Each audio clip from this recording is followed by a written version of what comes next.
Ganun gagawin natin. Kailangan kong i-bleach ulit to. Kasi may part na magdadry siya. Dito. Yung previous highlights mo. Yung ginawa natin sa atin. Ano ba i-bleach yung buo? Hindi naman. Parang ganun pa rin dating ginawa natin. Ito yung i-bleach. Yan yung i-bleach yan. Tapos to, i-refresh ko ulit to. Ikaw, gusto mo?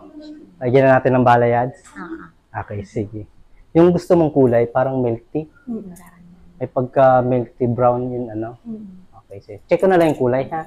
Tapos yung gupit mo, hanggang dito. Okay. Sige. Kasi pag tone down lang, medyo magda-dark pa to, eh. So, balayads na yung gagawin natin. Okay, sige. Pa-prepare ko lang. Thank you.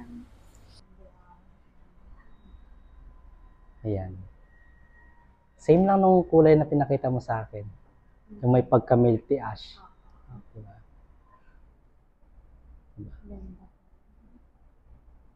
Kamusta yung kulay?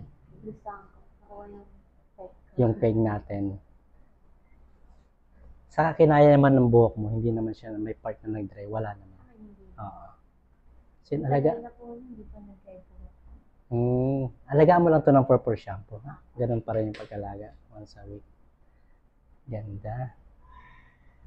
Side ka na.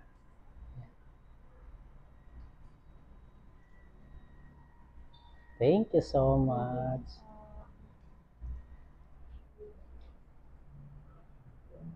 Friday mo na siya paliguan. Okay. Thank you.